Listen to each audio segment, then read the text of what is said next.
코로나 바이러스가 국내 경제에 미치는 영향, 언론들이 너무 과장 보도. 그 유명한 사스가 있었고 신종플루가 있었고 메르스가 있었는데 신종 코로나 바이러스 왜 사스하고 많이 비교를 하냐면 중국 경제에는 그럼 어떤 영향을 미칠 건가? 우리나라 경제는 도대체 어떤 영향을 미칠 건가?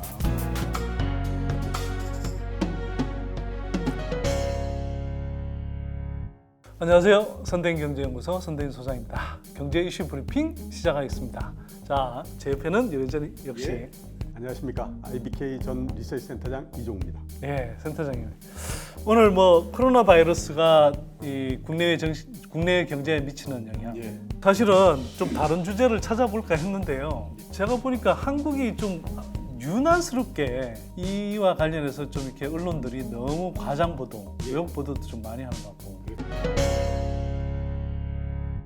저희가 어쨌거나 경제 방송이니까 역학적으로 저희가 판단할 수는 없고, 예. 다만 이제 이게 경제에는 좀 어떤 파장을 미칠지 한번 차분하게 좀 짚어보면 좋을 것 같습니다. 그렇죠. 신종 코로나 바이러스가 영향이 갑자기 확대된 거는 이제 그 설 연휴 바로 직전 정도서부터 이제 갑자기 영향이 확대됐는데요.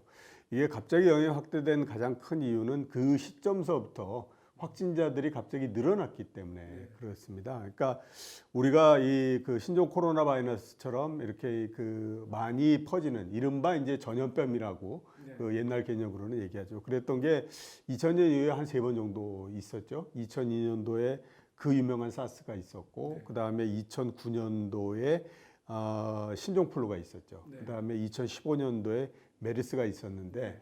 대부분 지금 얘기하는 것들을 보면 사스하고 비교를 굉장히 많이 합니다. 그러니까 왜 사스하고 많이 비교를 하냐면 그때 사스의 확진자 수가 대략 한 8,200명 정도 됐었거든요. 그러니까 지금 현재까지 아무튼 밝혀져 있는 그 확진자가 이번 신종 그 코로나 바이러스 같은 경우가 17,000명 정도니까 확진자 수가 많았던 거하고 서로 비교를 하는 겁니다. 그 신종 플루나 메르스 같은 경우는 굉장히 적었어요. 그리고 또 진원지가 중국이라는 공통점이 있고. 공통점도 있고 메르스 같은 경우가 확진자가 1,300명 정도밖에 안 됐었거든요. 자, 그래서 저도 아무튼 주로 말씀드리면서 아마 비교하는 지점이 사스가 좀 되지 않을까라는 생각이 많이 듭니다. 자, 지금 이렇게 이제 신종 코로나 바이러스가 상당히 많이 유행을 하고 있는데요. 이게 전 세계에 어느 정도 경제에 어느 정도 영향을 줄 건가 하는 것들에 대해서 한번 살펴볼 필요가 있는데, 여기에 대해서 나온 그 전망은 호주에서 나온 것이 유일하게 지금 나와 있습니다. 그 사스가 유행을 했을 때에 대략 전 세계적으로 400억 달러 정도의 손실이 났다라고 얘기를 하거든요. 그리고 이번 신종 코로나 바이러스가 세계에 어느 정도 영향을 줄 것 같으냐? 대략 한 1,600억 달러 정도 보고 있습니다. 그러니까 사스에 비해서 한 4배 정도 추정을 하고 있는 거죠. 이렇게 이제 그 신종 코로나 바이러스가 사스에 비해서 한 4배 정도의 영향을 줄 거라고 생각하는 거는 우선은 이제 세계 경제 규모가 그때보다는 훨씬 더 커졌죠. 그러니까 2002년도보다도 훨씬 커졌기 때문에 당연히 그만큼 피해액도 커질 수밖에 없다라고 봐야 될 것 같고요. 두 번째는 이제 그 확진자 수가 훨씬 더 많기 때문에 그렇습니다. 사스 때가 한 8,200명 정도 되니까 이미 그 2배 정도 되고, 앞으로도 보면 훨씬 더 많이 늘어날 가능성이 있으니까 당연히 그에 따른 영향도 커진다라고 봐야 될 것 같고요. 세 번째는 발생하는 지역이 상당히 좀 광범위합니다. 메르스나 이런 거 같은 경우에는 발생하는 지역도 그렇게 많지 않았었거든요. 나라도. 근데 이번 같은 경우에 상당히 크기 때문에 당연히 그에 따른 영향도 상당히 있다라고 봐야 됩니다. 그래서 전 세계적으로는 아무튼 현재 예상하는 걸로는 사스 때에 비해서 한 4배 정도 규모의 피해가 있지 않을까라고 지금 예상을 하고 있는 상태죠. 이제 중국 경제에는 그럼 어떤 영향을 미칠 건가 하는 것들을 한번 생각을 해봐야 되는데, 일단 발생했으니까 그 지역이 가장 크게 영향을 받는다라고 봐야 되지 않겠습니까? 사스가 있었던 2003년도에 중국의 GDP 규모가 얼마냐면 11조 위안 정도입니다. 작년도에 중국 경제의 GDP가 98조 위안입니다. 그러니까 한 17년, 18년 사이에 9배 정도가 된 거죠. 그 사스가 있을 때에 가장 이제 크게 영향을 미쳤던 게 2003년도 2분기였거든요. 그 당시에 이제 그 전까지 중국 경제 성장률이 11% 정도였다가 2003년도 2분기에 9.1% 정도로 떨어집니다. 그러니까 2%포인트 정도 이렇게 떨어졌는데, 이거를 지금에 대비해서 보면 대체적으로 중국 경제 성장률이 작년보다도 1.5%포인트 정도 떨어지는 효과가 나온다라고 볼 수 있습니다. 그러니까 이제 분기별로 그렇게 되니까 어떤 분기가 그러니까 이 코로나 신종 코로나 바이러스의 영향이 가장 크게 나타나는 어떤 시점의 분기에는 5%가 안 되는 성장이 될 가능성도 있다. 이렇게 이제 볼 수가 있는 거죠. 당연히 보면 아무튼 중국사에서 이거를 굉장히 심각하게 받아들일 수밖에 없다라고 봐야 되고, 또 하나는 이제 최초 발생 지역이었던 우한이라고 하는 곳이 갖고 있는 그 위치 때문에 그렇습니다. 근데 이제 우한이라고 하는 도시는 중국 제조 2025라는 그 프로젝트가 있지 않습니까? 그게 가장 모델이 되는 도시입니다. 그래서 우한이 컴퓨터하고 그다음에 반도체, 첨단 부품 제조 이런 것들이 아주 강한 도시이거든요. 그래서 이게 만약에 이게 이제 중심지인데 이게 작동을 하지 않게 되면 전체 중국의 IT 제조뿐만 아니라 아시아에 있는 IT 제조에도 영향을 상당히 많이 줄 수밖에 없거든요. 그래서 이제 이 부분들이 중국 전체 경제에 상당한 영향을 줄 거다. 지금 이렇게 이제 판단하고 있는 그런 상태다라고 일단 볼 수가 있습니다. 지금. 자, 이제 중요한 거는 뭐냐면 그러면 우리나라 경제는 도대체 어떤 영향을 미칠 건가? 우리나라 경제는 어떻게 영향을 받을 건가 하는 겁니다.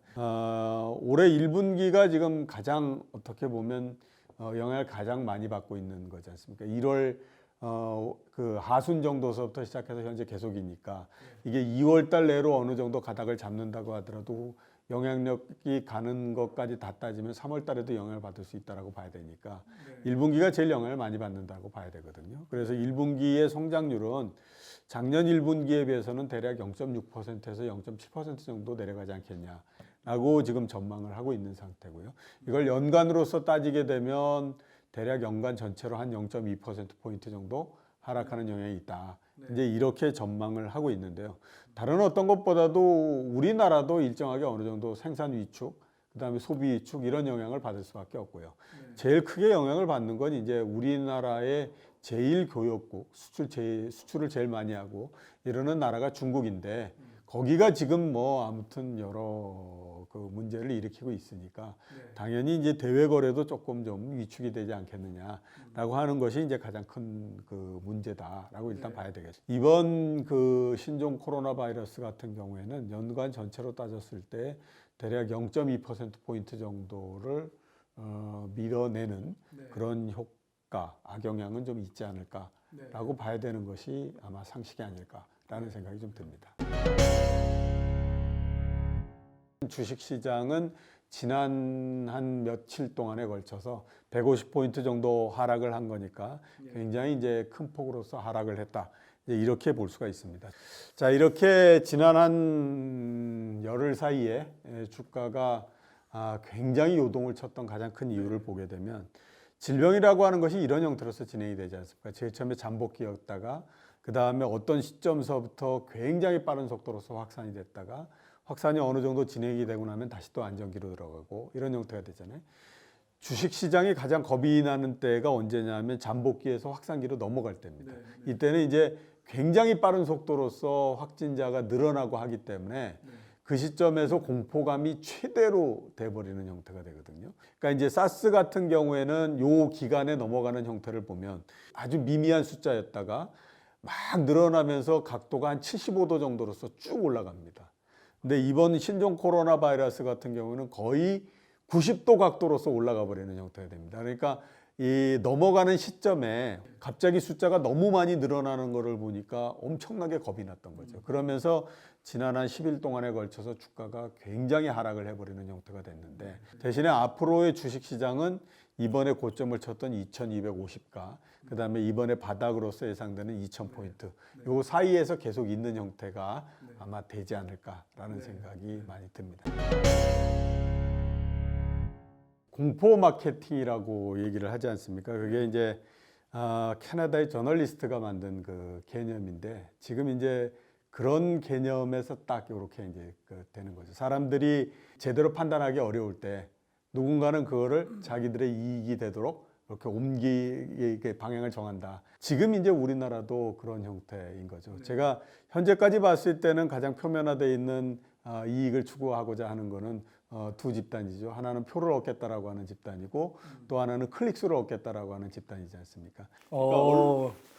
투표수와 예, 조회수. 그렇죠. 예, 예. 네. 오. 네, 그런 건데 그러다 보니까 정말 뭐 여러 가지 얘기들이 나오는 거죠. 예를 들어서 보면 이제 뭐 마스크를 살 수가 없다. 10배는 더 줘야 된다. 뭐 이런 거 다 나오지 않습니까? 지금 마스크 수급에 전혀 차질 없거든요. 우리나라가 하루에 1,000만 개의 마스크를 만들 수 있는 시설을 가지고 있습니다. 우리 인구가 5천만 명이거든요. 닷새만 돌아가면 전부 다 가기 때문에. 근데 이제 이런 것들이 왜 이렇게 자꾸 얘기가 되느냐. 언론은 보다 더 자극적으로 쓰고 자극적이어야만 클릭 수가 굉장히 늘어나는 거고요. 그런 언론 보도들, 자극적인 보도들, 과장 섞인 보도들이 자꾸 나오면 그게 사람들 심리를 실제로 위축시키고 뭐 소비라든지 여러 가지 그 행위를 굉장히 그 필요 이상으로 이 축소시키는, 위축시키는 그런 효과를 만들기 때문에 너무 과장된 조회수를 노리기 위한 그런 좀 왜곡에 가까운 보도들은 좀 자제했으면 좋겠다. 언론의 본령을 좀 지키라. 이런 말씀 드리고 싶고요. 그 신종 코로나 바이러스와 관련해서 또 많은 분들이 우려를 하고 계시는데요. 한편으로는 아까 말씀드렸다시피 치사율도 높지 않은 편이고 또 한국 정부의 그런 이렇게 그 전염병 대응 이 역량을 보면 전 세계적으로 한 9위 정도로 평가될 정도로 상당히 우수합니다. 그래서 여러분들 뭐 이런저런 정부가 대처를 잘 못하고 있는 것 아니냐 하는 뭐 생각이 드실지 모르겠지만 다른 나라에 대처하는 것들을 한번 보시면 한국이 비교적 굉장히 신속하게 방역 체계들을 구축하고 있다라는 것들을 아실 수 있을 거고요. 그래서 너무 걱정하지 마십시오. 다만 정부가 할 일들은 또 차분하게 해야 되고 또 개인들도 일반인들도 개인적인 차원에서 또 가족들의 위생 상태는 평소보다 훨씬 더 신경 쓰셔야 되겠다 이런 말씀은 드리겠습니다. 다만 공포에 질리지 마라. 차분하게 하실 일을 하시면 된다. 이런 말씀 저는 드리고 싶습니다. 자, 저희는 다음 이 시간에 또 유익한 주제로 찾아뵙도록 하겠습니다. 고맙습니다.